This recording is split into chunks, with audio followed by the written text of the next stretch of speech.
I'm Martin Tyler, and you're listening to Harry Symeou.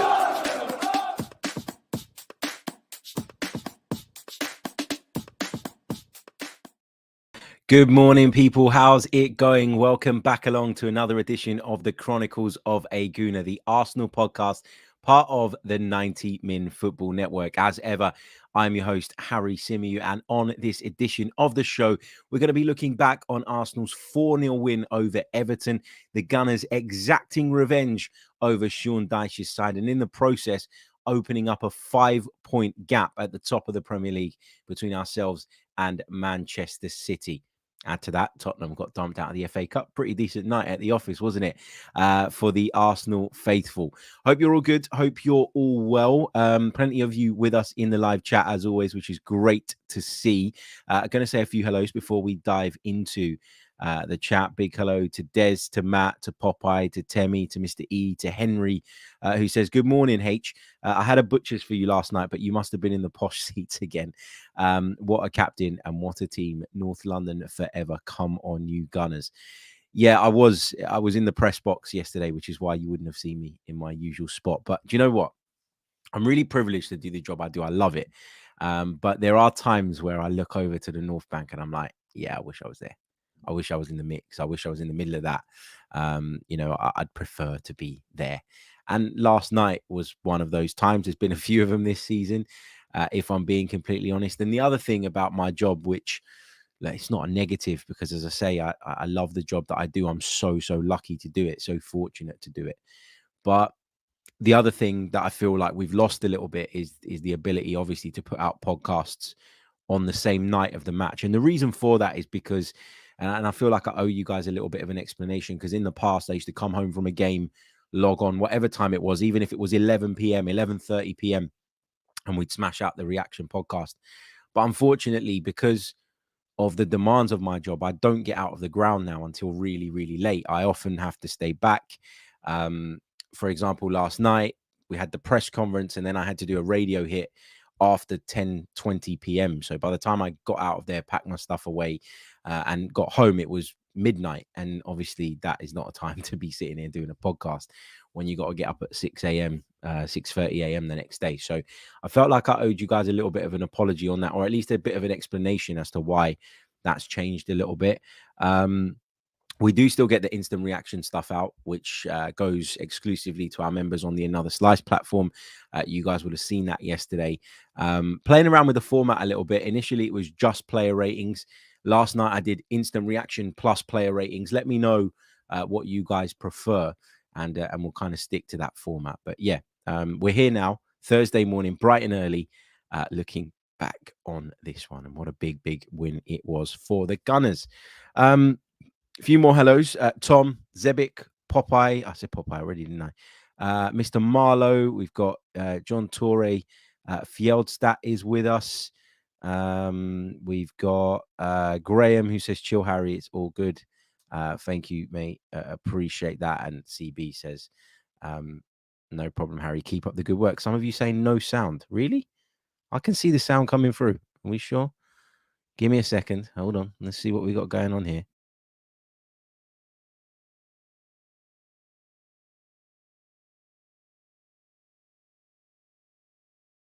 Okay, we should be back. Are we back? Are we back? Let me know in the comments. I don't know what's going on.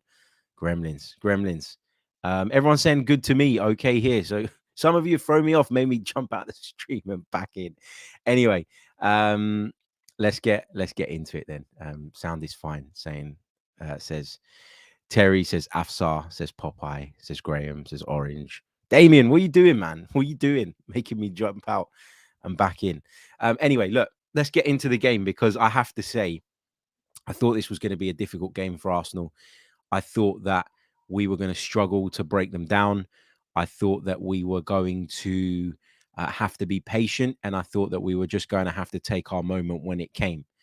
And, that's pretty much how the game panned out from the off. We started off with lots and lots of the ball, but really with no way through a really deep lying Everton side, a real low block back four, and then of course the five in front of that as well, closing off that space in between the lines. I always talk about this, and I think that it was one of the things I highlighted um, off the back of the defeat at Goodison Park, was that for me, Everton did a really, really good job of cutting out that space in between their back line and in between their midfield. And they did that by keeping those two lines really, really close together. Now, throughout the duration of the season, we've seen Martin Odegaard thrive in that area, be able to get in between those two lines, receive the ball on the turn, on the spin, and whether it be with a one-touch pass left or right, or him turning himself and driving, we've been able to cause our opponents all sorts of problems.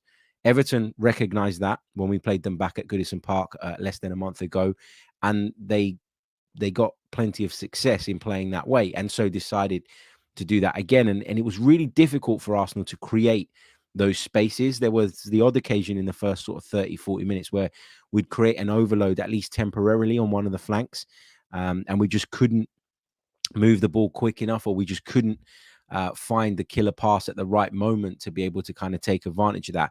So I have to admit, sitting in the stadium last night at about 35 minutes, I was thinking to myself, this is probably going to be one of those evenings. This is probably going to be one of those games where if we're going to get over the line here, we're going to scrape over the line. And it didn't really matter to me how we did it, because the need for the 3 points was huge. We've talked so much over the past few weeks about this game in hand and what it means, and the advantage that we have over Manchester City because of that game in hand. Let's be clear. A game in hand means nothing unless you go out and win it.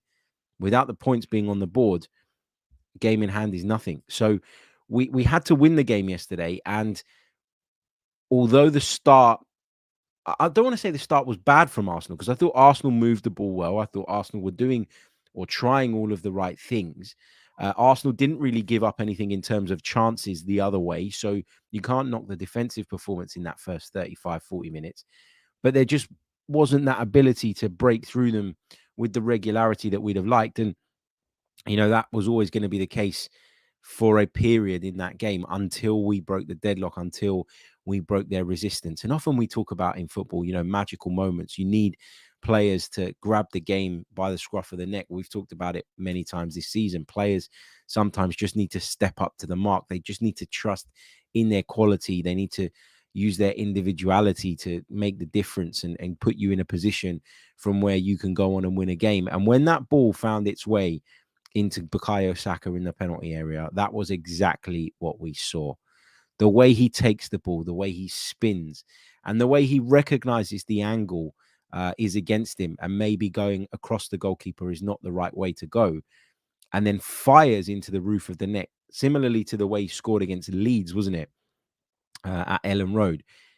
You knew from then on that we were on our way. And you knew from then on that we'd got through the hardest period of the game. We'd got through the point that, was threatening to hold us back. It's almost like getting to a checkpoint in a football match, right? The checkpoint was coming up against that low block. And could Arsenal get past the checkpoint? Once they did, there was no looking back. There was certainly no turning back. And then to get the second goal so soon afterwards really, really killed off any hope that Everton had of getting something from the game. But that finish from Bukayo Saka was unbelievable. Unbelievable. And I was in the press box last night, which is basically it's pretty much on the halfway line, slightly to the right, my position, just to the right of the tunnel. But it's on the halfway line pretty much. And you saw that ball go into Saka. I was right behind the shot. And I knew that the angle going across the goal was minimal. And I knew that, the best chance he had of scoring was to try and sort of rifle it in. And that's exactly what he did. And the finish, Pickford with absolutely no chance. And Pickford's a good goalkeeper, man. He was just never keeping that out. And then Bukayo Saka is key again to the second goal. And the second goal is the killer for Everton, because, at 1-0, the game plan probably doesn't change that much. Maybe they commit one or two more bodies forward on a counter attack.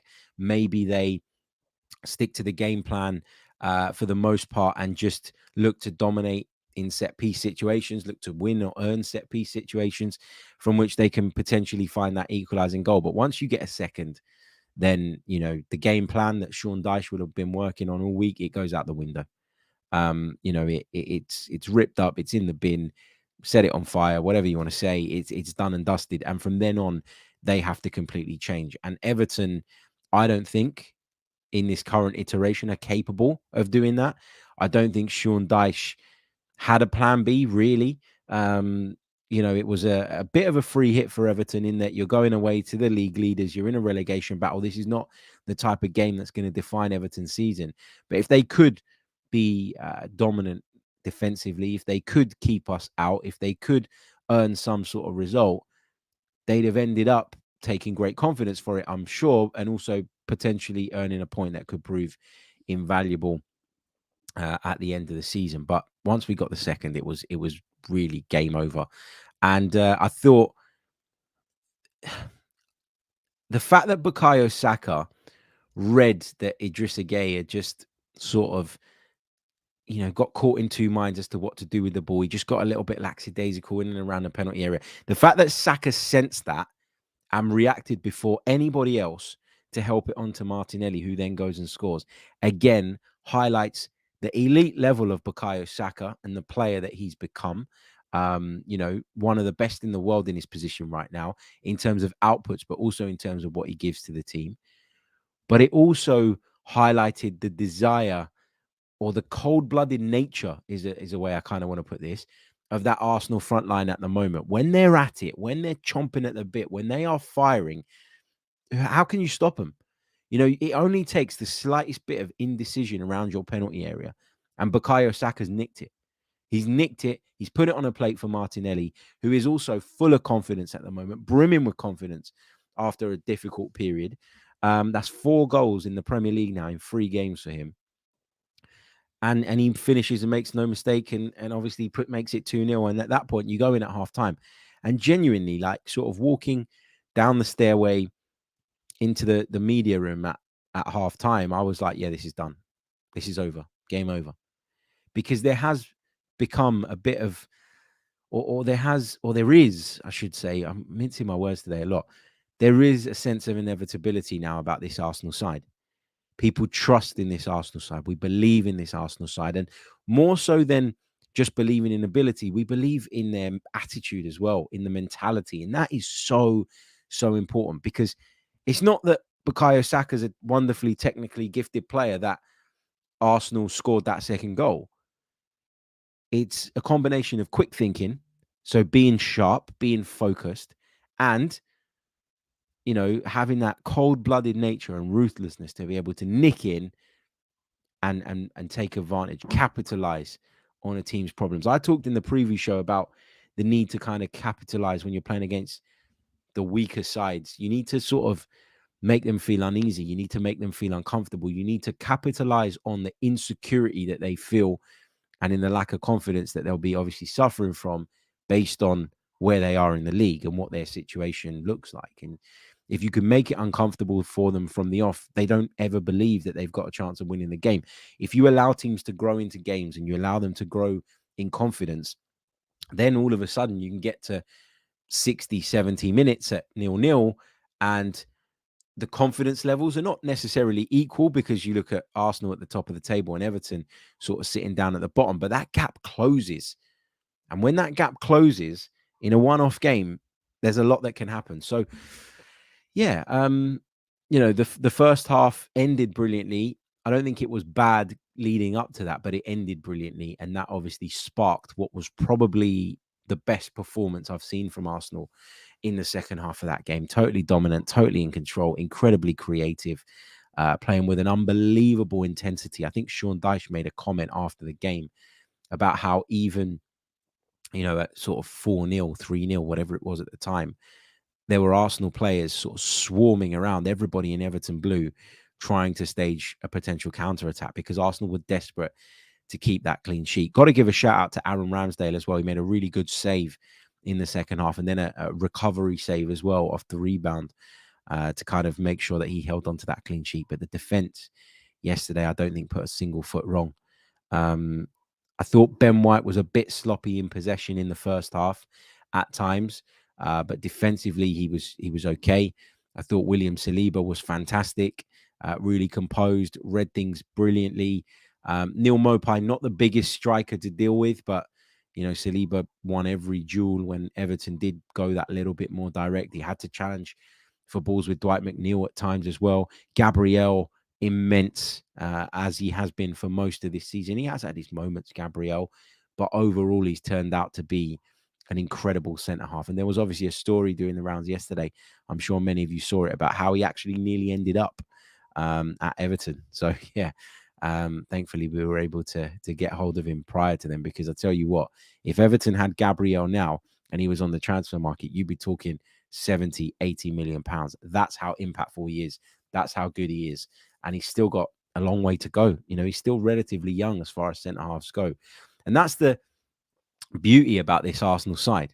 This is the beauty of it. Like, you're looking at this, you're enjoying it, you're buzzing, you're watching them go out there and put teams to the sword on a regular basis. You're watching them challenge a Manchester City side with incredible resource, probably the best coach in world football, some of the best players in world football. You're watching Arsenal go toe-to-toe with them in a title race. It's a proper ding-dong, which is great.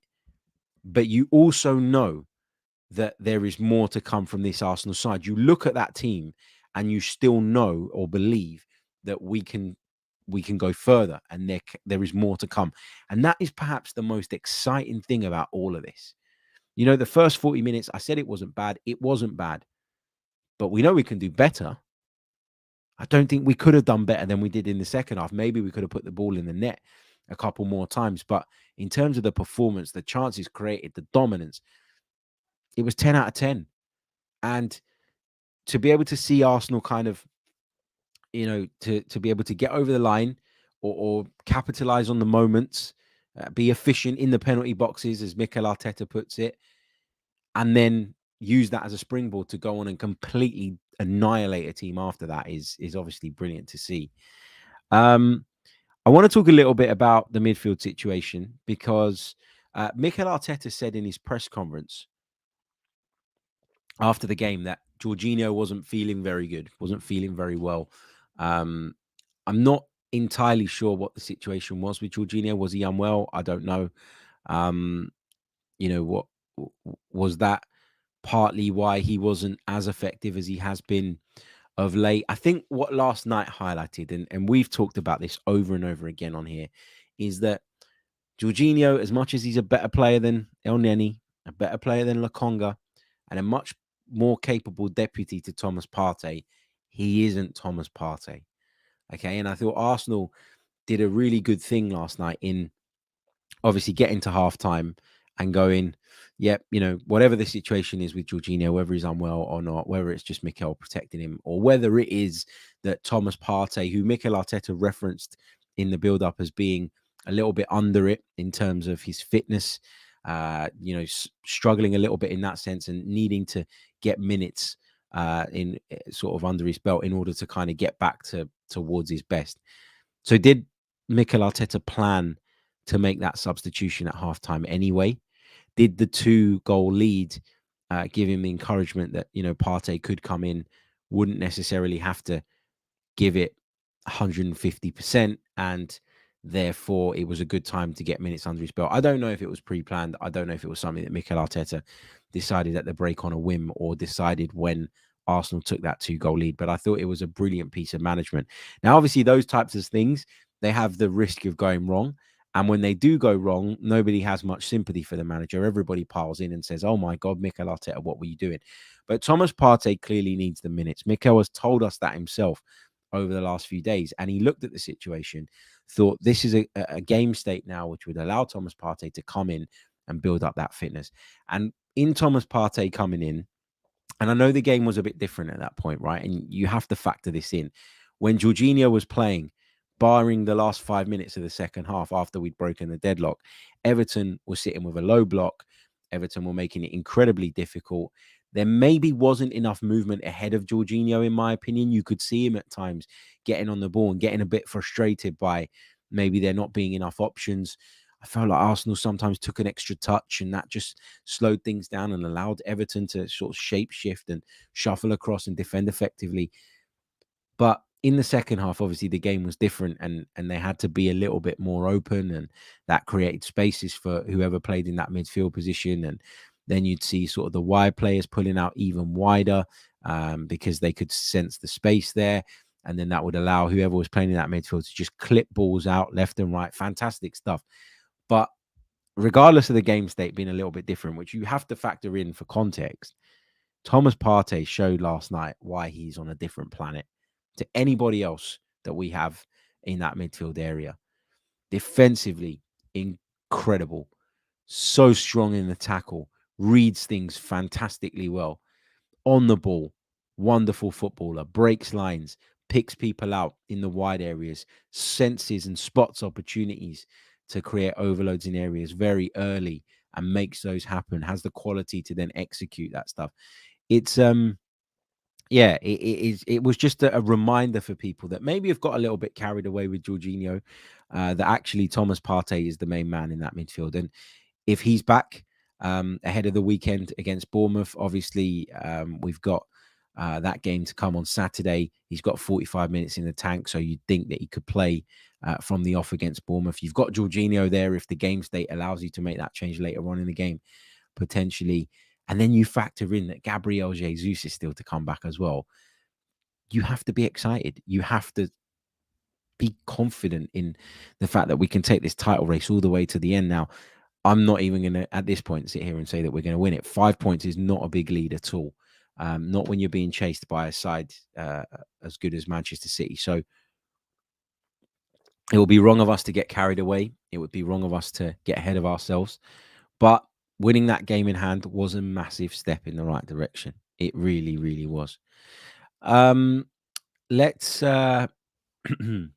let's move on to Martin Odegaard, who I think I gave him a 7 in my player ratings last night, which was immediately after the game. I hadn't watched the game back at that point, obviously. I did it from Emirates Stadium, literally from my seat. And I got an email from our good friend Moss, who said, Odegaard, 7, what the hell are you on about? Basically, like, mate, what game were you watching? And the reason I gave Odegaard that mark was for a couple of reasons. So I kind of want to explain it in a little bit more detail. So first of all, I thought in the first half, Martin Odegaard was incredibly ineffective. And I think I said in my player ratings that a lot of that was down to Everton paying a lot of attention to the space in which he likes to operate, closing that out, not allowing him to receive the ball without any pressure. And obviously, as a result of that, Martin Odegaard has to go searching for the ball a little bit, has to come into deeper areas, the type of areas that, let's be honest, we don't really want him in. We want him further up the pitch. We want him in the attacking third. And there were so many occasions in the first half where Martin Odegaard had to drop into the midfield line, so the deeper midfield line, the Jorginho line, and receive the ball. And when he got the ball, he was immediately under pressure.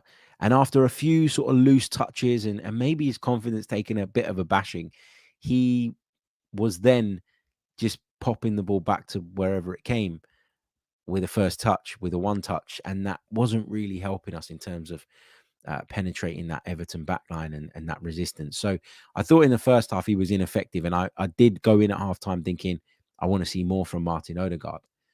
In the second half, I thought he was unplayable. Quick, strong, powerful. You could see the confidence sort of flowing through him. He was right at it in the second period. I thought he had a great second half.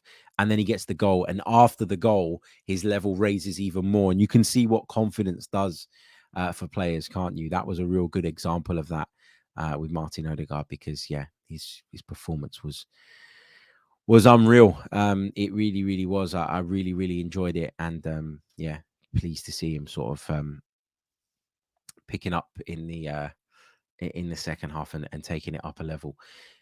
Let's go on to the forward line. I want to talk about the forward line. I thought that Eddie Nketiah would probably come back into the team. If I'm being honest, I expected Mikel Arteta to make that move. I'd said it in the preview show. Obviously, I was wrong. Mikel mentioned again in the press conference after the game that Nketiah has been carrying a little something of late. And so that may have played a part in the decision as well. But you look at the difference in Martinelli with Trossard, and you really see what it is that we're missing when Nketiah plays through the middle. And, we've talked a lot about the fact that he's not Jesus and he can't tick all of those boxes. He ticks some of them, but not all of them. You just look at Martinelli and you think he needs someone with whom he can interchange positions. He needs someone with whom he can communicate. He needs someone with whom, there's almost that telepathic understanding. And it's fascinating because Leandro Trossard's been at the club for 5 minutes, yet Gabriel Martinelli seems to have a really good connection with him. Sometimes you just click with a player. I've had it in the past when I used to play football, where I'd go out on the pitch with a player and we just know what each other's intentions were. We'd know what each other's next move was going to be, and you didn't need to explain and you didn't need to settle in. You just got each other. And Trossard and Martinelli get each other. And that's making us really difficult to defend against and much more unpredictable than we've become over the last few weeks. And one of the things that was so good about Arsenal in the early weeks of the season, early months of the season, was the unpredictability that Gabriel Jesus brought to the table, because we talked about it when we signed him. Not just a centre forward, Gabriel Jesus, but a right winger, a left winger, all of the above. And because of that, he would drift right, he would drift left, he'd open up spaces for others. It would allow Saka and Martinelli to come in field. If he needed to hold up the ball, bump into people, all of that stuff, he could do that too. And yeah, it was brilliant to see that kind of working with Trossard. And we saw it at Leicester as well. Trossard on paper was the centre forward last night, but there were many occasions in which Trossard came out to the left, opening up that channel for Martinelli to dart inside. And yeah, it was so good to see. So again, just like we had a bit of a reminder as to, the difference between Partey and Jorginho, I think we had a bit of a reminder as to how Nketiah up front doesn't really work for Gabriel Martinelli. I'd go as far as saying that. It's not based on last night, but it's based on the last few games. Nketiah is a centre forward. He isn't really a winger. He's been shoehorned in there at times, but having that false nine, because Gabriel Jesus, he might wear the number 9 shirt, but he is a bit of a false 9, has just seen us be able to get the best out of Martinelli again. But when it comes to Martinelli, I want to give Mikel Arteta a lot of praise here. And I don't think that Mikel Arteta has had the praise that he deserves when it comes to this particular subject, because only 3-4 weeks ago, people were looking at Gabriel Martinelli and saying, man, his form's really dropped off a cliff. He's not the same player that he was weeks ago. He's not, he's not as explosive. He's not as frequently able to create those one-on-one situations in which he thrives. He's not pulling defenders all over the place with his movement. He just looks a little bit off the boil. Some people put it down to the World Cup. Obviously, he went to the World Cup, which was amazing for him. Some people talked about him maybe suffering from a bit of burnout. At the time, Smith Rowe wasn't fit enough to come into the side. We hadn't signed, or we just brought in Leandro Trossard. But, it was a brand spanking new signing. Even a little bit before his arrival, we were talking about this with Martinelli. And Mikel Arteta looked at this and went, you are a little bit off the boil. You're not the same Gabriel Martinelli that I had 6 to 8 weeks ago. And I need to do something about that. I need to address that situation. And even though the options, were not plenty, Mikel Arteta took the decision to obviously bring in Leandro Trossard and then bring Leandro Trossard into the team, into the starting 11 on a couple of occasions. So he started at Manchester City in the FA Cup. He started the game against Aston Villa. He came on as a sub against Brentford, but made a big impact. It was an early sub. Trossard against Brentford made an impact. And just bringing that player in and being able to say to Gabriel Martinelli, look, mate, we're not relying solely on you here. Just take a breather. The pressure isn't all on you when it comes to that left-hand side. We've got someone now who can help you, who can support you, who's going to challenge you, who's going to push you. I think that's been massive.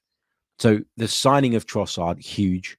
in that sense, in terms of getting the best out of Martinelli, not just when Trossard plays at centre forward, but in terms of challenging him, being able to take him out the firing line when it's not going well down that left-hand side. But also the decision to then take Martinelli out, plug Trossard in where you needed to, and then work them together in this last couple of games, I think has really, really sort of rebooted Gabriel Martinelli and put him into a place now where he looks back at his best. I mentioned it earlier, 4 goals in 3 Premier League games now. You can't really ask for much more from your wide players. Bukayo Saka, been brilliant on the right-hand side. We talked about the significance of his deadlock-breaking goal yesterday. And he deserves loads of praise for his performance as well. But we talk Saka every single week because he's that bloody good. But Martinelli deserves the shout out for me this week. And also the manager deserves the shout out for being able to sense that he was a little bit below par and to work out exactly how to try and rectify that situation, or at least create an environment in which the Brazilian could sort of re-find himself and re-establish himself at the level that we all know he's capable of. So yeah, that's my bit on him. Also good to see some of the subs coming on as well yesterday. You know, Nketiah did get on, which was good. I thought he was lively when he came on. Obviously created the 4th goal, was it? Martinelli second. Sort of making his way to the byline, cutting the ball back. Big contribution from him. Worked incredibly hard, chomping at the bit to get on the pitch after, you know, a couple of games starting from the bench. It's the kind of healthy competition you need. You need people to know that when they're good enough, they'll play, but also you need them to know that if they're not quite at 100%, there are people waiting in the wings that can come in and take up that position. And if they don't perform when they get the opportunity, albeit 20 minutes at the end of a game that you've already won, then they're not going to be considered the following week. So the competition is building. The competition is key within the group, within the squad. And I think we're seeing the benefits of that now as well. Even players like Fabio Vieira coming on now. Like, I just think he looks at a much higher level than he did at the beginning. He always needed time to settle down, of course. Needed time to kind of find his feet, all of that stuff. But yeah, he looks much better. And you kind of look at him now as more of an option that you could turn to try and change the game than maybe you did a few weeks ago, where you'd be perhaps reluctant to call on him. Emile Smith-Rowe obviously back on the pitch as well. I didn't think Emile Smith-Rowe looked great when he came on, but he's been out for a long time, and he is another one who's building his way back up to full fitness. So lots and lots to be positive about. 5 points clear at the top of the table. Big game against Bournemouth to come at the weekend. I've talked about the significance of this kind of 5 games period in terms of the Premier League that we're in now. Things are going to get a little bit more demanding. We've got the Europa League games sandwiched in between some of those fixtures as well. So we need to manage that right. But with greater competition within the squad, with a lot more depth now, I think we can cope with it better. And as Tom says in the chat, soon we get Gabriel Jesus back, hopefully. You know, he's been posting pictures of himself on the training ground with a ball at his feet. Encouraging stuff to see. There is a feeling that he'll be back before the game against Palace. Back in the squad, that is. Doesn't mean he'll necessarily be ready to start, but just to have him back will really give us another boost at a moment where, you know, we're on an upward trajectory. We've bounced back from a really disappointing period. We probably can't afford to have another one of those slumps between now and the end of the season. We might be able to afford it depending on what Man City do, but I wouldn't count on it. So let's just focus on our game. You know, we went through that period. We've come out the other side. Let's try and put another run together now where we don't lose a game for, you know, 9, 10, 11, whatever. Because, yeah. 60 points on the board at this point. Fantastic. It really, really is. And, you know, you can start to dream. You can start to believe. It's not done yet, but look, 25 games in, 13 games to go. And we've got a 5-point cushion over Manchester City. We've got an 11-point cushion over Manchester United. They do have a game in hand, though, so that could easily become 8. You know, they're not completely dead and buried yet in this title race. So, yeah, lots to be confident about, lots to be happy about. Sort of, yeah. When that Bukayo Saka goal went in, I can't tell you the relief I felt, because I just knew that it was going to be one of those nights. If we didn't break the deadlock sooner rather than later, you knew that we were going to struggle. And yeah, we did it. And I haven't listened back to my commentary of the goals yet.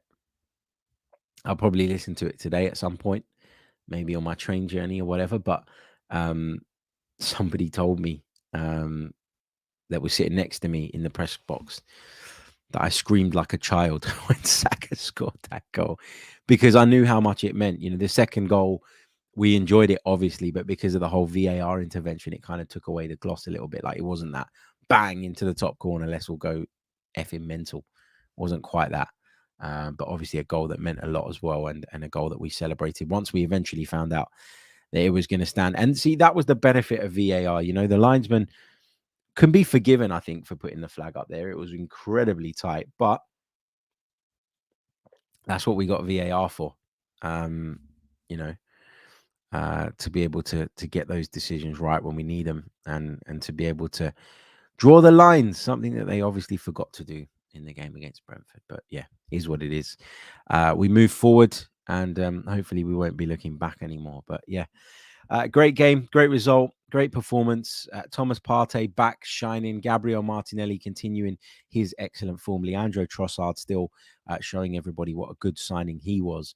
And we continue and we move forward, and hopefully Jesus will be back soon and we get even stronger and we can continue moving forward. Abby says, as a journo, shouldn't you be not celebrating? I'm not a journalist. I'm a broadcaster. It's different. So my job is literally to shout on the radio when a goal goes in. So I'm allowed. I can dress it up as that anyway, and it goes unpunished, which is fine. I can't help it when it's Arsenal. Don't give me Arsenal games in. Simple. Right, guys, I am going to leave it there. Just pushed for time. Got to make my way into central London, but we will be bringing you the preview show of the Bournemouth game. I'm just trying to think when I'm going to do it. It might be tomorrow morning. It'll probably be tomorrow morning, maybe around about the same time as this today. Just trying to find a bit of regularity in the routine. I know it's annoying for you guys. It's annoying for me as well. You know, it could be a case that maybe we set a release time on a daily basis, and then I pre-record if I can't do it live at that time. It's so difficult balancing a load of jobs. That's the problem with freelance work, isn't it? But yeah, that is what it is. I'll continue to do my best to give you as much content as possible. And we're going to do that Trossard Nketiah comparison at centre forward now as well, now that we've got to see Trossard in that role again. So the sample size is a little bit greater, and I've drawn some more concrete conclusions. So I'll be dropping that for you guys tomorrow as well. That's for Another Slice members. If you wanted to sign up to that, you can via the link in the description below. Yeah, that would be very, very much appreciated. Don't forget to leave a like on the video if you haven't done so already. We've only got 71 likes on the board, but there's nearly 300 of you with me live at the moment. So like, subscribe, all of that jazz. And we'll be back with that Bournemouth preview very, very soon. And that piece of exclusive members content that will be coming to you tomorrow as well. Thank you all so much. Come on, you Gunners. 5 points clear at the top of the Premier League after 25 games. Who'd have thought that at the beginning of the season? Catch you all soon. I'm Martin Tyler, and you're listening to Harry Symeou.